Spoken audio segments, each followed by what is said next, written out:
Buongiorno e ben ritrovati a ore 13, come ogni martedì dedicata alla salute. Oggi in compagnia degli specialisti dell'USL 2 Marca Trevigiana parleremo di chirurgia oncologica mini-invasiva per capire che cosa si intende con questo tipo di tecnica utilizzata in sala operatoria e le varie applicazioni che si possono pure fare nel campo oncologico. Ne parleremo insieme ai miei ospiti che vado subito a presentarvi, il dottor Marco Massani, direttore della terza chirurgia dell'ospedale di Treviso. Buongiorno e ben ritrovato. Buongiorno.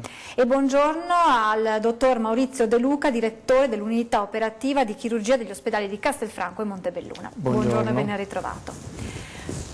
Allora, iniziamo subito facendo un focus su che cosa intendiamo, dottor Massani, quando parliamo di chirurgia mini-invasiva, una tecnica che è possibile collocarla nel tempo, quindi da quando è che nasce, o che perlomeno viene utilizzata anche qui da noi?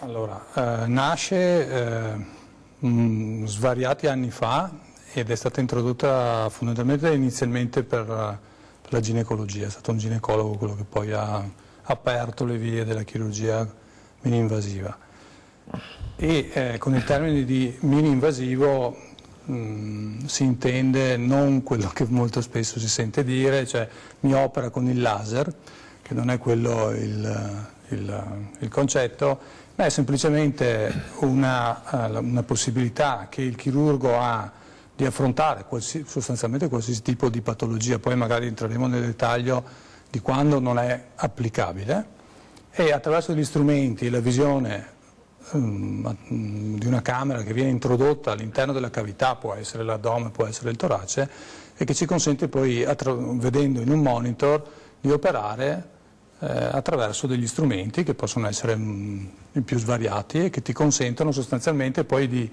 fare tutto quanto abbiamo fatto fino ad oggi in chirurgia, chiamiamola tradizionale, che comunque si fa ancora ovviamente perché vi sono delle situazioni particolari in cui vuoi per la complessità, vuoi per il tipo di paziente non è pensabile applicare la chirurgia mini-invasiva. Quindi diciamo che è una metodica che ha preso sempre più piede, che ormai è parte del percorso formativo anche degli specializzandi, che peraltro sono in genere molto più abili per una serie di motivi che sono facilmente intuibili, basti pensare a quanto i ragazzini giocano con PlayStation e quant'altro e acquisiscono quella manualità, quella capacità che sembra strano ma che poi è riportata soprattutto nella visione immediata da una telecamera, di vedere qualcosa attraverso un monitor che ti consente veramente di avere una marcia in più. E comunque diciamo che fa parte ormai dell'attività della maggior parte dei reparti chirurgici, di chirurgia generale ma anche specialistica, ginecologia, urologia e quant'altro. Dottor De Luca, per voi che siete un po' più grandicelli, che quindi avete conosciuto questa nuova tecnica, come è cambiato il vostro lavoro in sala operatoria? È cambiato molto, nel senso che naturalmente ci sono delle disposizioni diverse del paziente, del personale di sala operatoria, sono cambiati gli strumenti, quindi abbiamo dovuto conoscere nuovi strumenti e quindi ci sono state anche delle nuove visioni, sia in toracoscopia che in laparoscopia, delle visibilità diverse, non è più una visione di tipo verticale che avevamo prima su un addome, su un torace, nella chirurgia tradizionale, ma sono delle visioni orizzontali. Devo dire che la tecnologia ci ha aiutato moltissimo, ha dato un contributo molto molto importante, per cui siamo partiti con degli interventi meno impegnativi intorno agli anni 80-90 di appendicectomia, di colecistectomia, per arrivare a fare veramente quasi tutto in laparoscopia e in toracoscopia, cioè quindi asportazioni di organi e per motivi oncologici molto frequentemente. Quindi laddove è possibile si predilige questo tipo di tecnica? Sì, si predilige questo tipo di tecnica perché comunque ha dei vantaggi.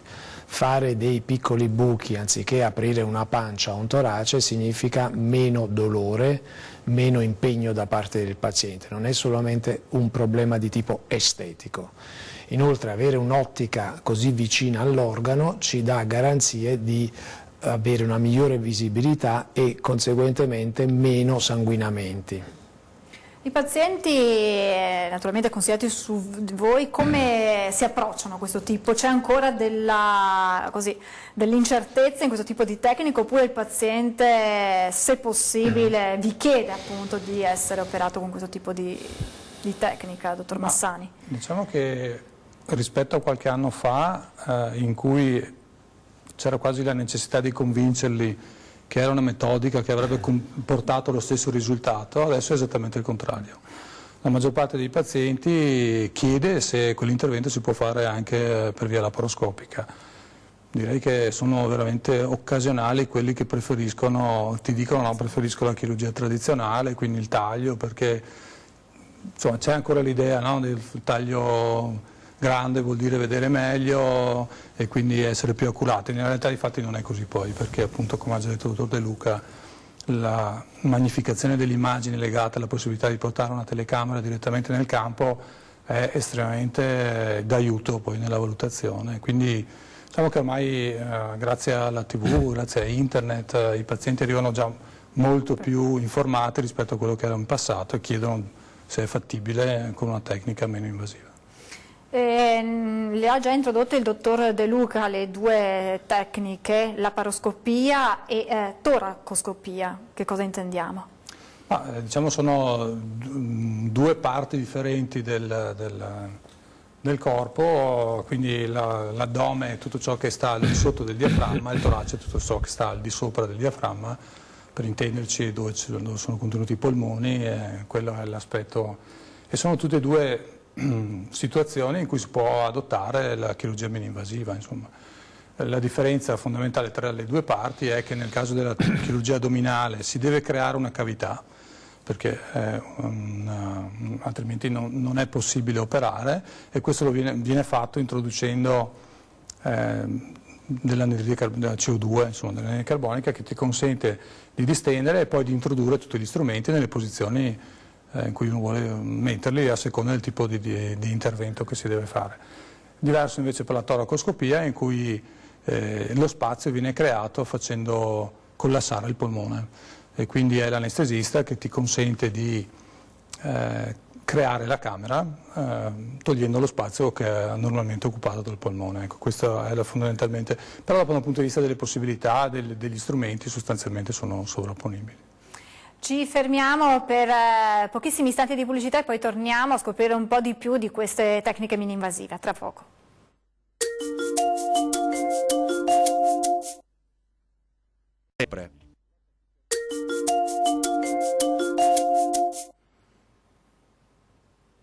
Di nuovo in diretta con Ore 13 Sta Salute, stiamo cercando di capire un po' di più delle tecniche mini-invasive, in particolar modo in campo oncologico. Ricordo a voi da casa la nostra pagina Facebook per scrivere le vostre domande, i vostri commenti sotto il post dedicato proprio alla puntata di oggi di Ore 13. C'è già qualche domanda che giro subito ai miei ospiti. Fino a che stadio di tumore operabile può essere applicata la chirurgia mini-invasiva? Dottor De Luca, a lei la prima risposta. Allora, può essere adattabile a tutti i tipi di neoplasie, sia per quanto riguarda l'accesso toracico, sia per quanto riguarda l'accesso laparoscopico. Però io vorrei ricordare che questi sono degli accessi diversi che noi facciamo, cioè in effetti se noi abbiamo una neoplasia fortemente avanzata non è operabile in ogni caso. Non è che la chirurgia mini-invasiva ci consente una maggiore operabilità o resecabilità rispetto alla tradizionale. Ci sono delle situazioni in cui noi facciamo per esempio una laparoscopia, facciamo solo delle biopsie, completiamo una diagnostica e dichiariamo il paziente non operabile. Quindi non è la mini-invasività che stabilisce se un tumore è operabile o meno, ma è lo stadio del tumore. Importante questa precisazione. Sì. Dottor Massani, un'altra telespettatrice chiede: il paziente può essere operato anche dopo trattamenti importanti di chemioterapia, quindi immagino intenda quando il fisico magari è più debilitato.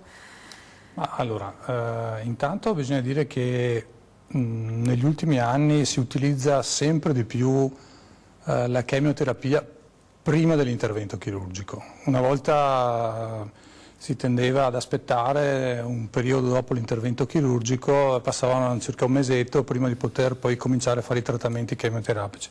Adesso si è visto che ci sono, per alcuni tipi di tumore, questo non deve essere considerato per tutti, ma ci sono degli innegabili vantaggi in termini di sopravvivenza per i pazienti se prima fanno una terapia che viene definita neoadiuvante, anche se non tutti accettano il termine, ma insomma di conversione, e poi l'intervento chirurgico in un secondo momento. Quindi diciamo che sempre di più vediamo pazienti che hanno fatto trattamenti di chemioterapia e quindi la risposta è sì, compatibilmente con quello che abbiamo appena detto, cioè con lo stadio della malattia chiaramente, cioè se c'è stata una risposta alla chemioterapia il paziente è candidabile a un intervento chirurgico. È chiaro che se il paziente arriva in situazioni particolarmente provate dalle terapie, il vantaggio anche di avere un approccio meno invasivo è innegabile, insomma, quindi il recupero è più veloce e questo ci consente di trattare meglio questi pazienti. Ecco. Però le indicazioni non sono cambiate rispetto a quello che si faceva prima, è cambiato proprio l'approccio, la filosofia dell'approccio per certi tipi di tumore che ha dimostrato grandi vantaggi. Dottor De Luca, che cosa intendiamo per multidisciplinarietà per i pazienti oncologici quando parliamo di tecniche mini-invasive?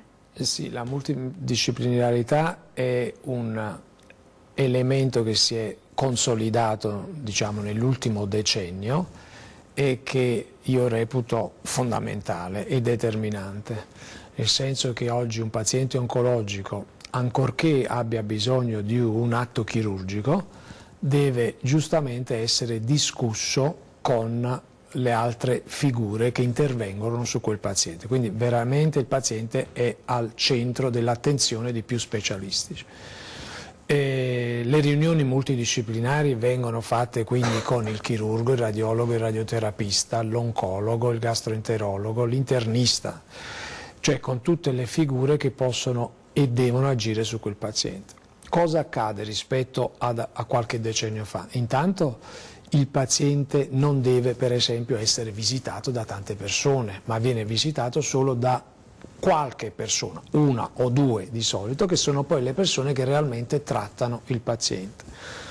Poi con le riunioni multidisciplinari diventa tutto più semplice, perché nel momento in cui si ritiene di dover fare un trattamento diverso da quello pensato per esempio dal singolo, tipo io penso di portare in sala operatoria un paziente con una neoplasia, l'oncologo invece mi suggerisce che per quella tipologia specifica di neoplasia probabilmente c'è uno studio, un nuovo farmaco, allora cambia l'orientamento, ovviamente il paziente viene già indirizzato proprio con una data, viene visitato dopo qualche giorno, invece prima non riuscivamo ad avere questa velocità.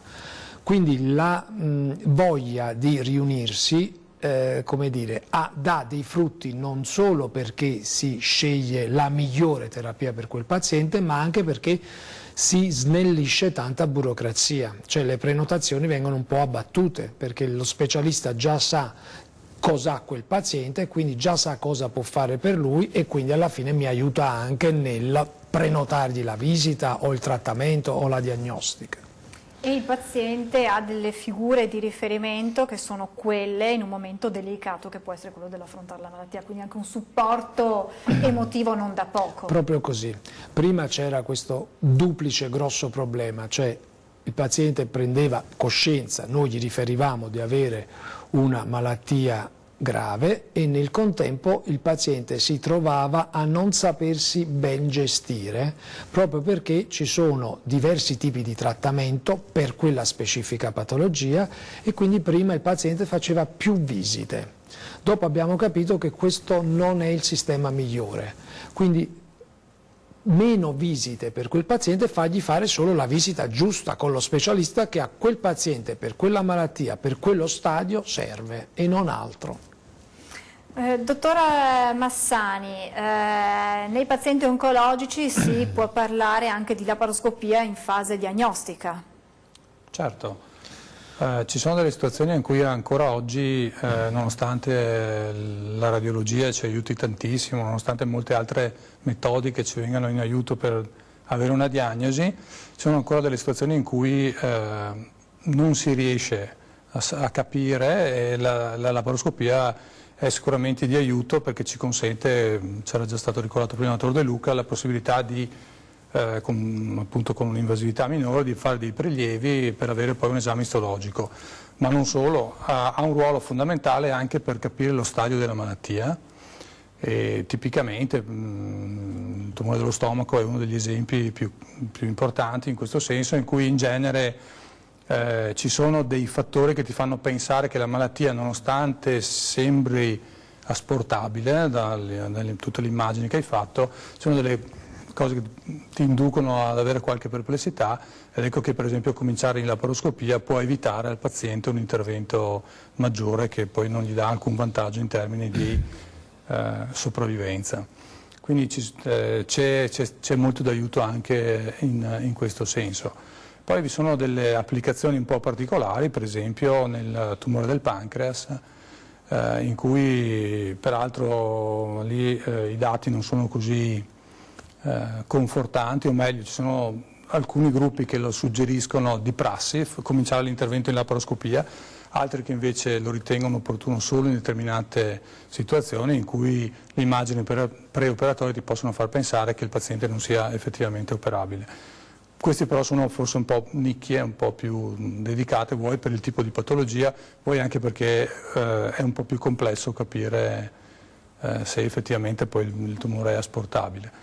Quindi diciamo che la chirurgia meno-invasiva è di grande aiuto, sia in una fase diciamo, diagnostica, sia di stadiazione finale della malattia che ti consente un approccio sicuramente più veloce per il paziente poi alla fine, che è quello che interessa di più.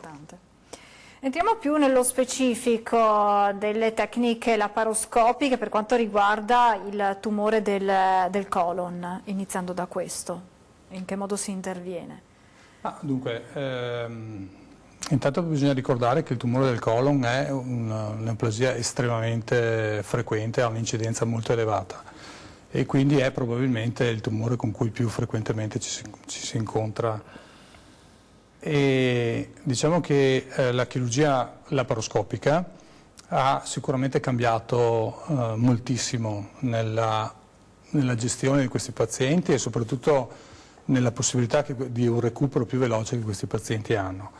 Per cui ci sono delle indicazioni che sono assodate, che credo condivise un po' da tutti, e che sono diciamo, quella parte sinistra del colon, che insomma, può essere suddiviso in una parte destra e sinistra. Nella parte della destra non tutti sono concordi, però noi per esempio ogni volta in cui è possibile affrontiamo anche il colon destro per via laparoscopica e credo che il vantaggio per il paziente ci sia, insomma, assolutamente. E quello che ti consente la laparoscopia, perché ripeto, è una via di approccio differente, l'intervento non cambia, l'intervento è identico, fatto con chirurgia aperta, chirurgia chiusa, anche perché altrimenti i dati non sarebbero tra loro confrontabili, e mentre sappiamo dalla letteratura che ormai abbiamo lo stesso tipo lo stesso numero, anzi, di linfonodi che viene asportato, anzi probabilmente superiore, quindi non cambia l'impatto oncologico dell'approccio, ma per il paziente il vantaggio è innegabile, perché sono pazienti che già in prima giornata si alzano tranquillamente, si muovono, e con i nuovi protocolli che vengono adottati possono cominciare velocemente a bere e poi a mangiare, e quindi tutto questo garantisce un recupero nettamente più veloce, tant'è che non è così strano mandare a casa un paziente in quinta e sesta giornata, quando magari una volta stavano ricoverati una decina di giorni, insomma, ecco. Abbiamo visto per quanto riguarda il tumore del colon, per quanto riguarda invece il tumore dello stomaco, come si agisce? Allora, i tumori dello stomaco hanno una prevalenza inferiore rispetto a quelli del colon, almeno nella nostra regione. Ci sono delle regioni italiane che sono più colpite. Anche qui, diciamo, per quanto riguarda lo stomaco, la laparoscopia è venuta un po' dopo rispetto al colon, per esempio, perché era considerata una laparoscopia un po' più difficile, costringeva a fare delle suture intracorporee all'interno del corpo stesso, e quindi all'inizio ha un po' tentennato lo stomaco nell'avere un approccio di tipo mini-invasivo.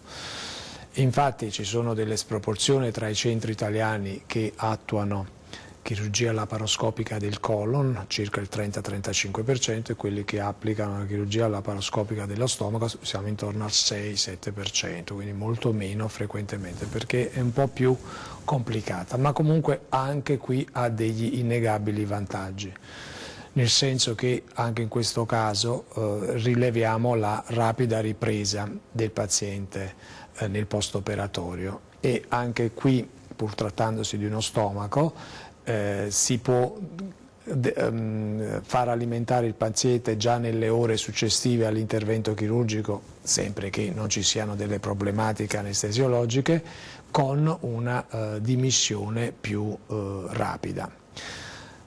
Mi preme dire che la chirurgia mini-invasiva non è una chirurgia dove si vedono meno cicatrici, perché qualche paziente insiste su questo aspetto. La nostra insistenza da parte di noi clinici su questo tipo di chirurgia è proprio la ripresa del paziente. Non aprendo una pancia, non aprendo un torace, c'è meno dolore e quindi c'è anche un minor impegno cardiorespiratorio da parte del paziente. 1. 2.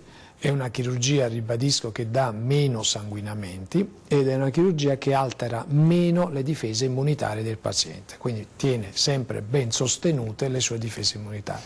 Questi sono i motivi che hanno spinto noi clinici ad andare avanti su questo tipo di chirurgia. Sono sicuramente più importanti che avere meno cicatrici sul corpo. Sì. Ci dobbiamo fermare ancora per una brevissima pausa pubblicitaria, tra poco.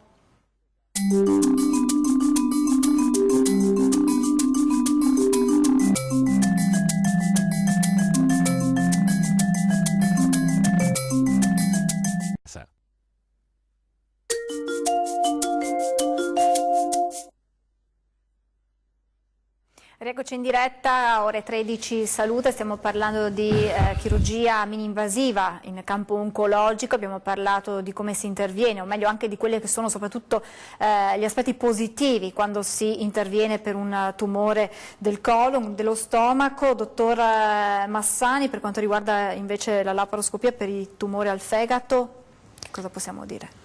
Allora, diciamo che è l'esperienza nei centri italiani è sicuramente iniziata da un po' di tempo ormai, e contrariamente a quanto si possa credere, l'Italia in questo momento esprime il numero di interventi di resezioni laparoscopiche per il fegato più alto in Europa. Quindi ci sono alcuni centri che rappresentano sicuramente l'avanguardia. E quindi questo già dice che è una metodica che si può utilizzare. È chiaro che, come un po' è successo per molti aspetti di questi approcci nuovi, si è cominciati con gli interventi minori, diciamo, quindi quelli che ti facevano pensare che fosse più gestibile l'eventuale complicanza intraoperatoria, e poi pian piano con l'esperienza ci si è spinti sempre di più, tant'è che adesso praticamente si fanno sostanzialmente gli stessi interventi che si possono fare in chirurgia tradizionale, si possono fare anche in laparoscopia. Qui è estremamente importante però sapere che ci si deve rivolgere a centri che effettivamente hanno esperienza, perché le complicanze possono essere estremamente difficili da gestire al momento dell'intervento chirurgico, fermo restando che le complicanze possono accadere indipendentemente dal tipo di approccio laparoscopico piuttosto che tradizionale. Però è chiaro che l'esperienza gioca un ruolo estremamente importante. Noi la facciamo, nel senso che abbiamo cominciato qualche anno fa, come tutti, con le cose meno impegnative, e pian piano ci siamo portati a fare anche cose più impegnative.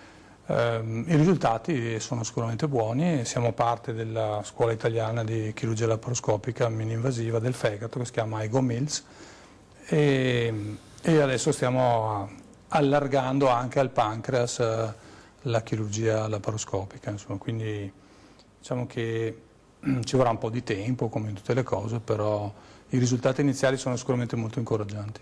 Quindi la laparoscopia nel fegato è arrivata un po' dopo rispetto agli altri tipi di... E perché? Che cosa ha il fegato di così diverso rispetto agli altri organi per cui c'è stato un lavoro un po' più lungo? Allora, intanto diciamo che la chirurgia epatica è una chirurgia complessa. Stiamo parlando ovviamente come tutte le cose, sono quelle più semplici, quelle meno semplici, però mediamente è ritenuta una chirurgia complessa e già questo rappresenta una prima risposta, ma non è la sola, perché poi c'è anche da dire che si tratta anche di numeri. Ovviamente, come dicevamo prima, la chirurgia del colon è molto frequente. La chirurgia epatica, diciamo che nei centri italiani che fanno un maggior numero di esezioni arrivano a 300 in un anno, quindi già insomma, siamo portati e sono molto concentrati perché appannaggio di pochi centri, quindi probabilmente questo è il motivo. Al di là del fatto di alcune implicazioni tecniche di gestione dei vasi che ci sono nel fegato e che rappresentano un grosso problema. E quindi ci è voluto più tempo ovviamente per imparare e per capire come gestire le eventuali problematiche che si possono presentare. Quindi credo che questi sono fondamentalmente i due motivi. Adesso peraltro diciamo che è paragonabile sostanzialmente alla chirurgia di qualsiasi altro organo. Abbiamo parlato di colon, stomaco, fegato, non abbiamo parlato di polmone. Proprio la nostra telespettatrice ci chiede se è applicabile anche al tumore del polmone, dottor De Luca. È possibile? Sì, anche qui la chirurgia toracoscopica è arrivata per quanto riguarda il tumore del polmone un po' tardi, però bisogna fare delle considerazioni, nel senso che la toracoscopia per diagnostica, per biopsia, per stadiazione è nata intorno agli anni 90, quindi nello stesso periodo in cui è nata la chirurgia laparoscopica, veniva chiamata VATS, Video Assisted Thoracoscopy. Per quanto riguarda invece le lobectomie o le pneumonectomie, cioè i grossi interventi che prevedono l'asportazione di un lobo del polmone, o addirittura tutto il polmone con la linfadenectomia, si è partiti tantissimi anni fa in alcuni pochi centri, però in maniera non sistematica. Ma nell'ultimo decennio, 12 anni, si è sviluppata anche questa in maniera sistematica, penso forse un po' analogamente con gli stessi passi del fegato, per la difficoltà della gestione di una possibile complicanza intraoperatoria. Anche in questo caso ci sono dei grossi vasi arteriosi e venosi ed anche in questo caso, come dicevo prima, la tecnologia ci ha aiutato tantissimo, perché sono venuti avanti dei nuovi strumenti ad energia o delle nuove suturatrici proprio per i grossi vasi che ci hanno consentito di poter avere questo tipo di approccio anche sui tumori più grossi.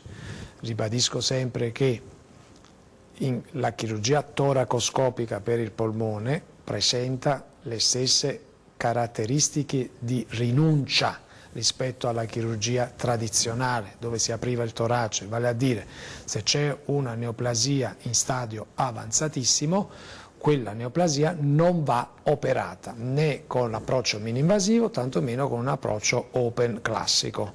Quindi dei limiti della chirurgia sono non della mini-invasività ma del stadio del tumore, è quello che costituisce il vero limite all'interrompere l'intervento, a non continuare con la chirurgia, con l'intervento chirurgico. Dottore Massani, quando proprio non è possibile utilizzare questo tipo di tecniche?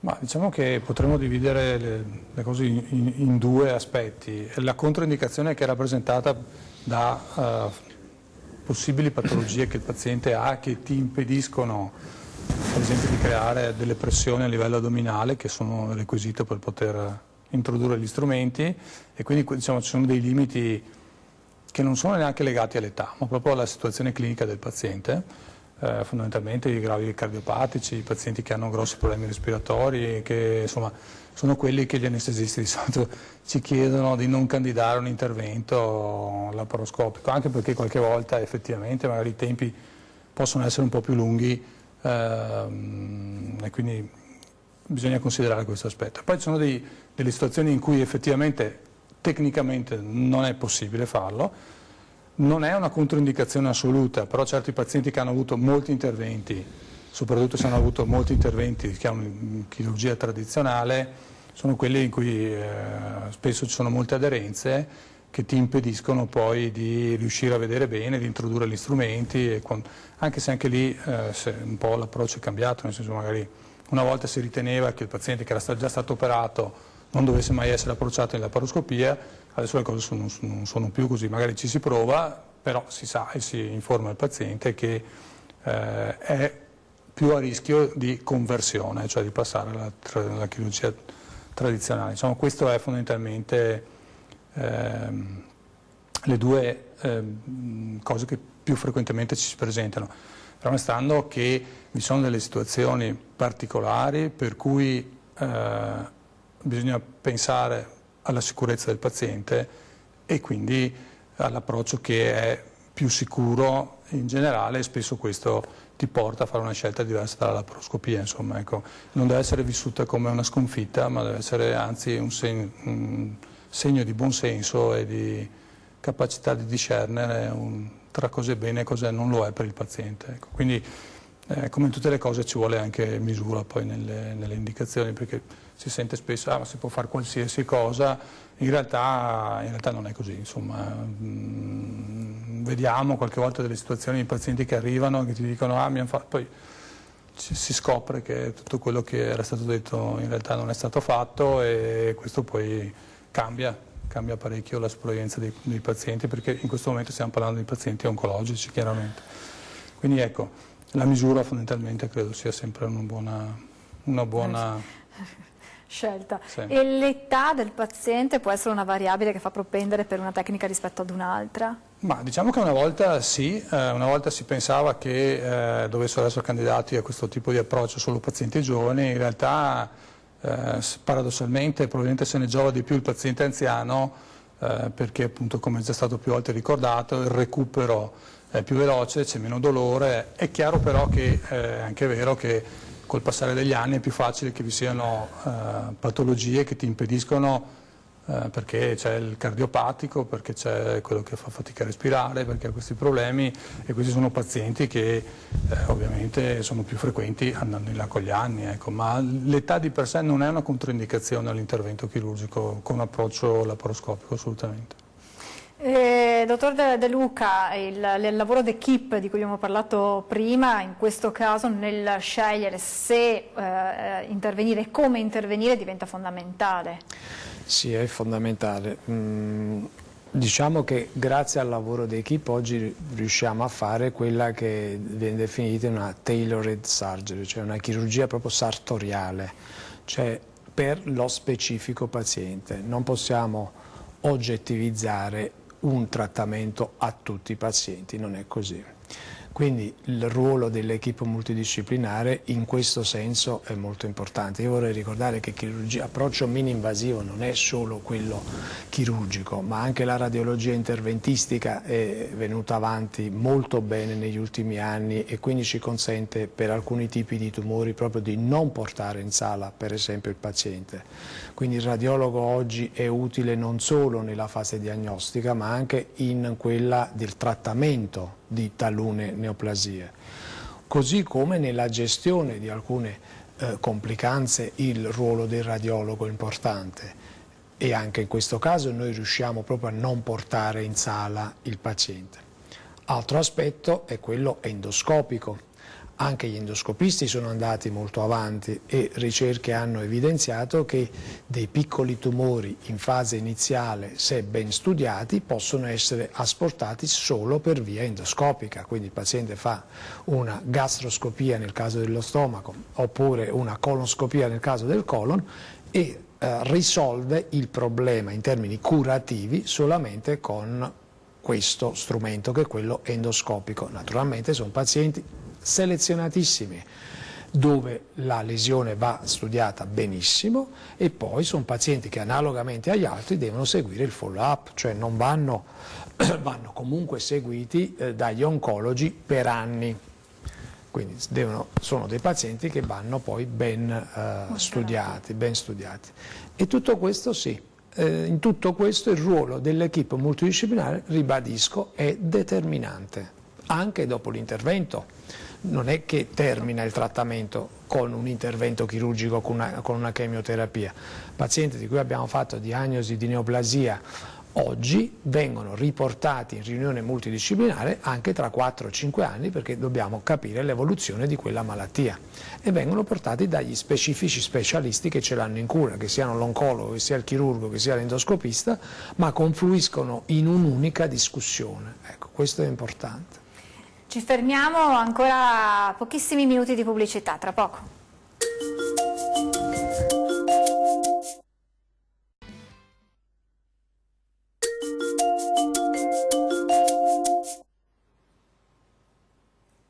Siamo tornati in diretta, ore 13 salute, tecniche mini-invasive, l'oncologia, la chirurgia mini-invasiva in oncologia. Dottor Massani, siamo verso la chiusura, un riepilogo di quelli che sono poi gli aspetti positivi del paziente sottoposto a questo tipo di tecnica, quindi come è cambiata anche il post-operatorio per il paziente? Allora, anche qui nell'ultimo periodo, ma non mesi, ma insomma negli ultimi 2 o 3 anni si è cercato di spingere sempre di più per un recupero veloce, che qualche volta è mal interpretato come l'idea di voler dimettere qualcuno velocemente per liberare i posti letto, ma che è peraltro un'esigenza oggettiva che tutti conoscono, ma non è questo il problema, è proprio legato al fatto che adottando particolari protocolli si è visto che si può rimettere il paziente in una situazione il più fisiologica possibile in tempi brevi, e chiaramente questo per il paziente rappresenta un grossissimo vantaggio.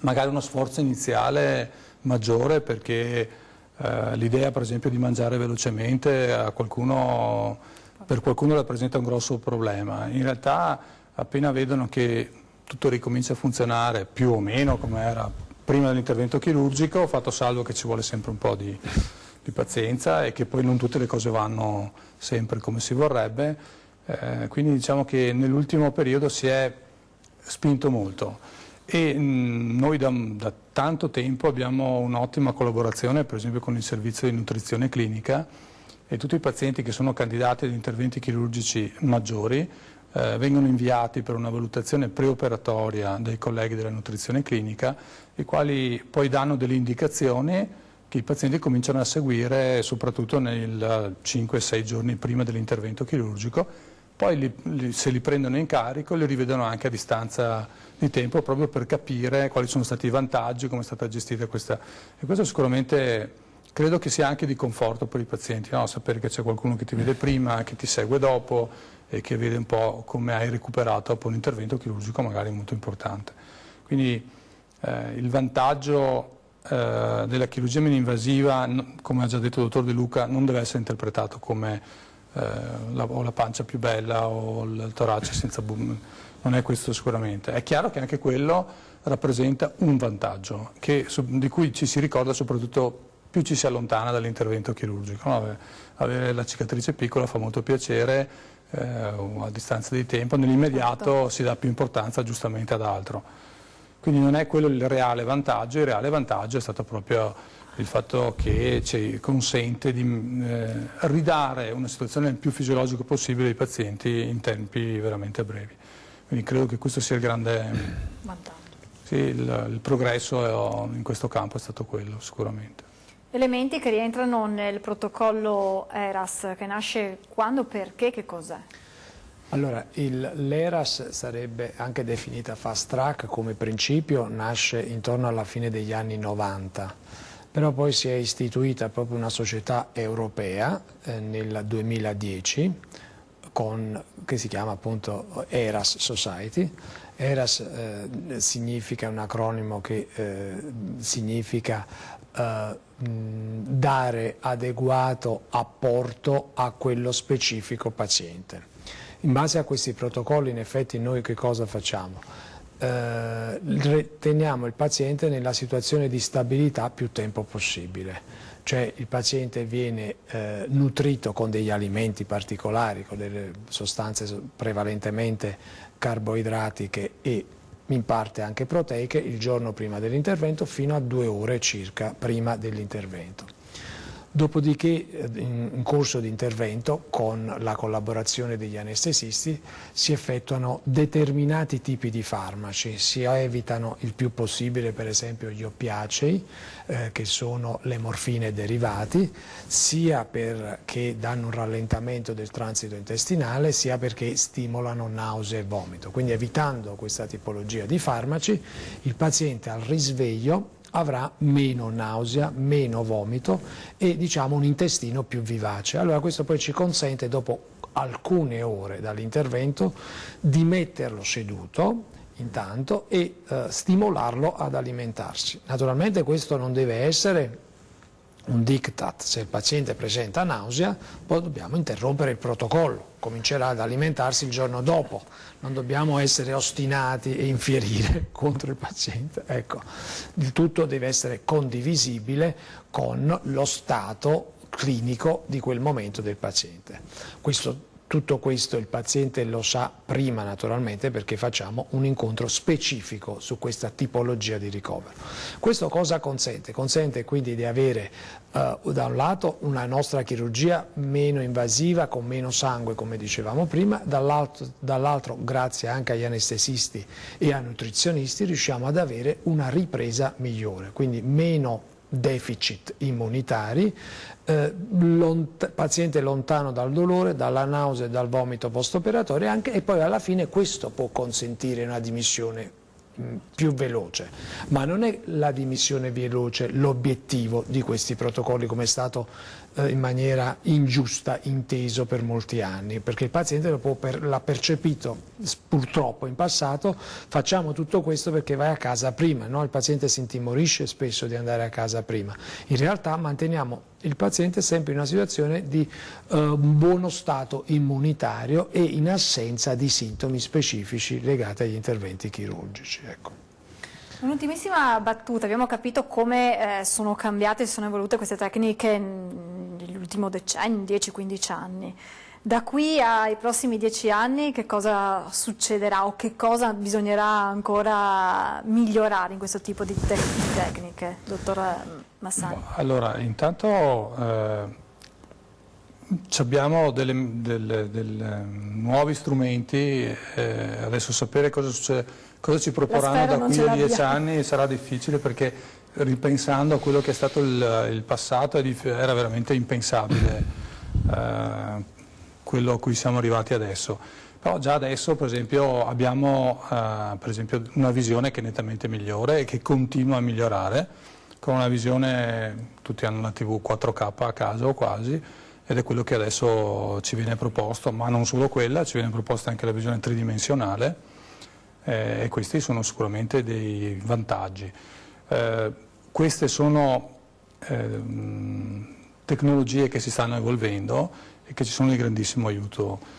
Oltre a questo ci sono strumenti sempre più performanti che ci consentono per esempio il controllo dell'emorragia, per esempio in tempi sempre più brevi e in maniera sempre più efficace, quindi speriamo che continui a crescere con tutta questa con questo stimolo che c'è stato in questi anni, insomma, ecco, perché le aziende sicuramente si stanno impegnando tantissimo a proporre sempre qualcosa di nuovo.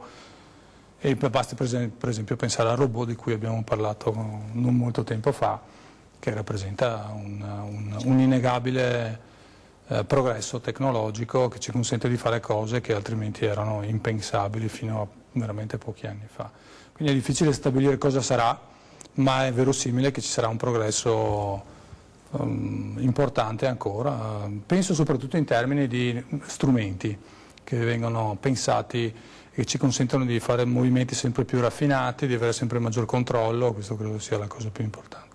E quindi questo potrebbe anche insomma, aumentare il numero di pazienti che potrebbero essere sottoposti a questo tipo di interventi, ricordando sempre comunque che dipende molto dal tipo di tumore, dallo stadio e tutto, insomma, da quegli elementi che lei ha sottolineato più volte in questa trasmissione. Il fatto che aumentino i pazienti per la chirurgia probabilmente no, nel senso che anche le altre discipline in ambito oncologico stanno andando molto avanti. Oltre ai radiologi interventisti e agli endoscopisti, come vi dicevo prima, ma c'è il ruolo dell'immunoterapia che sta avendo un ruolo importante, specie nella chirurgia, nel trattamento dei tumori polmonari, così come i farmaci biologici e le terapie target che sfruttano dei particolari recettori, per cui ci sono dei chemioterapici, come dire, molto selettivi su determinati tumori.